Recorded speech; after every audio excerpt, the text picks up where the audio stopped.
ሰላም ውድ የዩቲዩብ ቻናላችን ተከታታዮች ዋለ ለሰናብለቶች ዛሬ ጀምሮ በዚህ ዩቲዩብ ቻናል ኢንሻአላህ አላህ በፈቀደው ልክ እስካሁን ተሰንጎ የማያውቁ ከአነባይን የተደበቁ ኢስላማዊ ታሪኮች በሚመችና አሰልቺ ባልሆነ መልኩ እናቀርብላችኋለን። በዛሬ ሶስት አጫጭር ታሪኮችን እንተዘክላችኋለን። ቪዲዮውን ከመጀመራችሁ በፊት ላይክ እና ሰብስክራይብ ብታደርጉት ያብዘናል ብለን እናስባለን። አመሰግናለሁ። ወደ ቪዲዮ ሙጃሂዲን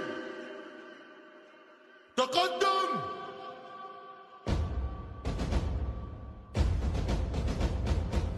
እርሱ እጅግ ጌታውን የሚፈራ ከልጅነቱ ጀምሮ በእስላማዊ ተርቢያ ተኮትኩቶ ያደገ ድንቅ ሰው ነው። ከአላህ ፍራቻ የተነሳ ያለቀሰ የሚያነጋ በእስላም ጥላ ስር የኖረ የአላህ ባሪያ ነው። ምናልባት ስሙን ስትሰማ የፉአድ አልመሐንዲስ ፊልም ትዝ ሊልህ ይችላል። ስሙ ሲነሳ በባርነት የተሰቃየ የማቀቀና የደቀቀ አንድ ጥቁር ባሪያን በአይነ ህሊና ትስል ይሆናል። ስሙ ሲወሳ የብዙ ጥቁሮችን ልብ በሐዘን ያስነባ ፊልም ፊት ለፊት ይደቅናል። ኩንታ ኩንቴ በሴኔጋል ጎረቤት ጋምቢያ ግዛት ውስጥ ይኖር የነበረ አንድ ሙስሊም ታዳጊ ቁርአንን በአሊሙ አባቱ አፍዞ በተርቢያ ያደገ ኢልምን እየተጋተ አደብን የተማረ በዝምተኛነቱ የሚታወቅ አላህን በእጅጉ የሚፈራ ሕይወቱም ሞቱንም በአላህ መንገድ ለማድረግ የቆረጠ ሰውነቱ የጠቆረ አካሉ የከሳ ግና ልቡ ለአላህ ያደረ እንደ ተራራ የገዘበ ኢማንን ያለው የአላህ ባሪያ ነው። ሕይወቱና ሞቱ በአላህ መንገድ እንዲሆን እቅድ ቢኖረውም ሐሳቡ ሳይሰምር በ16 ዓመቱ በነጭ አሜሪካ ባሪያ ነጋዴዎች ታፍኖ ተሸጠ።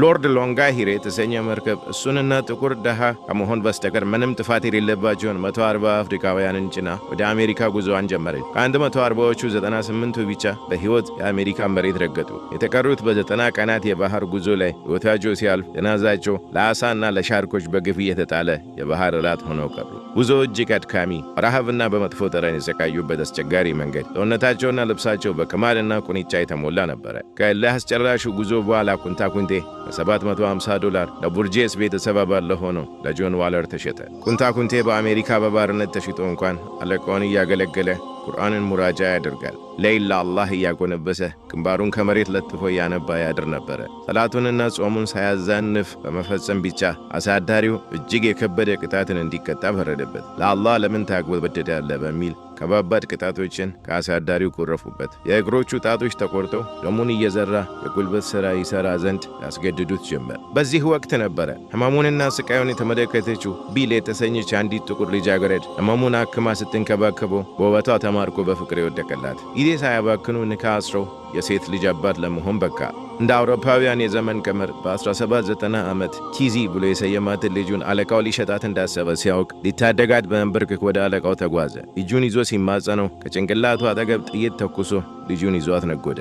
ኪዚ በአዲሱ ጌታዋ የመጀመሪያ ምሽት ተደፈረች። ከ9 ወራት በኋላም ወንድ ልጅን ወለደች። ስሙንም ኩንታ ኩንቴ ልትለው ፈለገች፣ ግና አሳዳሪዋ ጆርጅ ብሎ ሰየሙ። ከአሜሪካ የእርስ በርስ ጦርነት በኋላ እንደ አውሮፓውያን የዘመን ቀመር በ1862 ነፃ ወጡ። ለኩንታ ኩንቴ ልጅ አሌክስ የአያቱን ታሪክና በሰው ልጅ ላይ የደረሰውን የጭቆና ታሪክ የሚተርክ ሩትስ የተሰኘውን ታሪኩን ደረሰ። በሰፊው ተሰራጭቶ በ10 ሚሊዮን የሚቆጠሩ ተመልካቾችን አድናቆት አገኘ። የሰው ልጆችን በደል ለሌሎች ሰዎች ለመተረክ እድሉን አገኘ። ኩንታ ኩንቴ በዱንያ ላይ ለተሰቃየው ስቃይ አላህ በጀነት ይክሰው ዘንድ እንማጸነዋለን።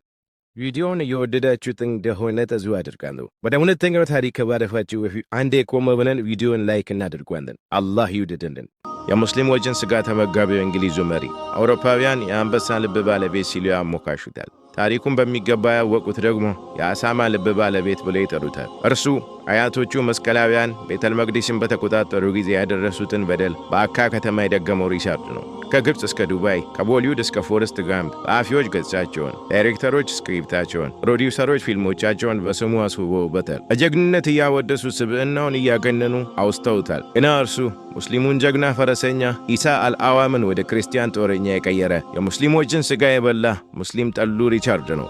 ከቀናቶች በአንደኛው ቀን ምግብ ሰሪ አገልጋዩን ለምሳ ትኩስ የአሳማ ስጋ እንዲያቀርብለት አዘዘ። ጣፋጭ አድርጎ እንዲሰራለትም ተናገረ። ምግብ ሰሪው አሳማን ቢፈልግም ማግኘት አልቻለም። ከየት ያምጣ ግራ ገቡ። በምግብ ጠረጴዛው ላይ የአሳማ ስጋ ከሌለ መገደሉ አይቀሬ ነውና ተጨነቀ። ግና አንድ መላ ዘየደ። 2 ሙስሊም እስረኞችን አስገደለና ስጋቸውን አብስሎ ጠረጴዛው ላይ አስቀመጠ። የምሳ ሰዓት ሲደርስ ንጉሥ ሪቻርድ ምግቡን መብላት ጀመረ። ተመግቦ እንዳበቃም በጥፍጥናው በመገረም የሰራለትን ሰው አመሰገነ። ግና ስጋው የአሳማ አለመሆኑን በጣዕሙ ተገንዝቦ ነበርና ምግብ ሰሪውን አስጠራ። የአሳማዎቹን ጭንቅላት አምጣልኝ ሲልም አዘዘው። ምግብ ሰሪው ምን ያደርግ ምን ይበል? ምላሱ ተኮላተፈ፣ ተሸበረ፣ በፍርሃት ራደ፣ በድንጋጤም ተንቀጠቀጠ። በመጨረሻም እውነቱን ለመናገር ወሰነ። የታረዱትን የሁለቱን ሙስሊሞች ምርኮኞች ጭንቅላት ወደ ሪቻርድ ማምጣት ነበረበትና ፊት ለፊቱ አቀረበ። ሪቻርድ ጭንቅላቶቹን ሲመለከት በሳቅና በደስታ ቦረቀ። እንዲህም አለ፣ 60 ሺህ ሙስሊም እስረኞች እስካሉን ድረስ የአሳማ ሥጋ ከእንግዲህ አንፈልግም። እነሱን እያረዳችሁ አቅርቡልኝ። ሥጋቸው ጣፋጭ ጥዑም ነው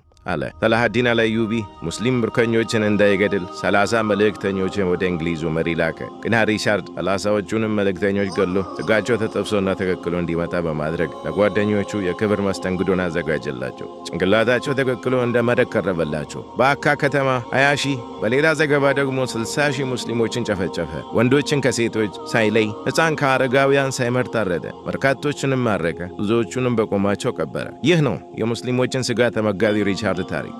ታሪኮቹ እንዴት አያችኋቸው? በእርግጠኝነት ከዚህ ደቂቃ ከቆያችሁ ወጋችሁታን ማለት ነው። አላህ ይውደዳችሁ። ወደ ሦስተኛ ታሪክ እንለፍ። ስለ ሕይወት የመጽሐፍ አልችልም። በአሜሪካ በባሪያ ገበያዎች ታፍነው የተሸጡት የሴኔጋላዊው ዓሊም ዑመር ቢን ሰዒድ ጽሑፍ ነው። እንደ አውሮፓውያን የዘመን ቀመር በ1995 በቨርጂኒያ ዩኤስኤ ከተማ በጨረጨሰ የጭነት መኪና ውስጥ አሮጌ ብጣሽ የእጅ ጽሑፍ ተገኘ። ስለ ሕይወቴ መጽሐፍ አልችልም ብሎ ይጀምራል ጽሑፉ። አዎ ስለ ሕይወቴ መጽሐፍ አልችልም። አፍ መፍቻ ቋንቋ ረስቻለሁ። አረብኛንም እንዲሁ ዘንግቻለሁ። ቋንቋዬ ተረስቶኛል። ወንድሞቼ ይህን ስላችሁ አትውቀሱኝ። አይኖቼም ሰውነቴም ደክመዋል። መሰቃየቱን የተጠበሰ ሰው ብዕርና ወረቀቱን እያናገረ ይመስላል። ስሜ ዑመር ቢን ሰዒድ ይባላል። የተወለድኩት ጦር ከተማን በሚያስውባት ሁለቱ ወንዞች መሃል በምትገኘዋ ከተማ ነው። እስላማዊ እውቀትን ለ25 ዓመት ሲሸምት ቆይቻለሁ። እጅግ ግዙፍ የመስቀል ሰራዊት ሀገራችንን ሲወር የብዙ ሙስሊሞች ተገደሉ። በርካቶችም መድረሻቸው ጠፋ። ከጦርነቱ የሸሹ እናቶች ልጆቻቸውን ተሸክመው ሲሮጡ በጀርባቸው ያዘሏቸው፣ በአንቀልባቸው የታቀፏቸው ልጆች እየሾለኩ ወድቀው ሞቱባቸው። የእኔ ዕጣ ፋንታም እስራት ሆነና ወደ አንድ ትልቅ ባህር ዳርቻ ወስዶ ለአንድ ክርስቲያን ሰው ሸጡኝ። ቻርለስተን ወደሚባል ቦታ እስክንደርስ ድረስ ለ1 ወር ከ15 ቀን በባህር ተጓዘን። ከዚህ በኋላ የነበረው ጽሑፍ መነበብ አልቻለም፣ ተቋረጠ። ይህ በሴኔጋልና በምዕራብ አፍሪካ ከሚገኙ ታላላቅ ኢስላማዊ ሊቃውንት መካከል አንዱ የሆኑት በሴኔጋል ኡታውሮ አካባቢ የተወለዱት የሼኽ ዑመር ቢን ሰዒድ የእጅ ጽሑፍ ነው። ኢልምን እስከ አፍንጫቸው የታጠቁ ምጡቅ ምሁር ናቸው። ከናሁ እስከ በላጋ፣ ከፊቂህ እስከ ሐዲስ፣ ከተፍሲር እስከ መንጥቅ በሁሉም ፈን ሊቅ ናቸው። 25 ዓመታት ኢስላማዊ እውቀትን ከምንጩ ሲቀዱ ከርመዋል። ተርበዋል፣ አርዘዋል። በብዙ የአፍሪካ ሀገራትም ኳትነዋል። በ1807 ተይዘው በባርነት ወደ አሜሪካ ተወሰዱ። እጅና እግራቸው ተቸንክሮ በባሪያ ገበያ ተሸጡ። ከጨካኙ አሳዳቢያቸው አምልጠው ሳውዝ ካሮላይና ከተማ ሸሽተው ሰሜን ፊቲዊን ከተማ ገቡ። ግና ዳግም ተይዘው ጀምስ ኦን ለተባለ አሜሪካዊ ተሸጡ። ከ90 ዓመት በላይ ኖረዋል። በ1864 እስከ ሞቱበት ጊዜ ድረስ በባርነት አገልግሏል። ቀብራቸው በብላድን ካውንቲ ሰሜን ካሮላይና ይገኛል። ከሞቱ በኋላ በተገኙ በአረብኛ በጻፏቸው በርካታ የብራና ጽሑፎቻቸው ይታወቃሉ። እነዚህም ጽሑፎች ኢስላም በአሜሪካ ስለመስፋፋቱ ለታሪካዊ ምህዳሩ ጥልቅ ሚናን ተጫውተዋል ይላሉ የታሪክ ተመራማሪዎች። አላህ ማረፊያቸውን ጀነተል ፊርደውስ ያደርግላቸው። አሚን። ዛሬ ይዘንላችሁ ለታኑ ቪዲዮ በዚሁ ላይ እናበቃለን። ታሪኮቹን ያሳጠርኳችሁ እንዳይሰለቻችሁ ወሳኝ ነጥብ ብቻ ላይ ያቀረብኩላችሁ። አውስቶ የመሰጣችሁና ቀልባችሁን የሳቦ ታሪክ ካንዳ ኦቨንክ ላይ ታስቀምጡና በቀጣይ ቪዲዮ ደፋ አድርጌ እሰራላችኋለሁ። ይህን ቪዲዮ ከወደዳችሁት ላይክና ሼር በማድረግ ወዳጅ ዘመድ ያጋሩ። ቀጣይ የምንሰራቸው ቪዲዮዎች እንዲደርሳችሁ ደግሞ ሰብስክራይብ በማድረግ የደወል ምልክቱን ይጫኑ። ኦቨንት በስቻውን ግን ሀሳብ አስተያየታችሁ ክፍት ነው። እስከ መጨረሻው ስለተከታተላችሁኝ አመሰግናለሁ። አላህ የነገር ሰው ይበናል። ወሰላሙ አለይኩም ወራህመቱላሂ ወበረካቱ። مجاهدين تقدم.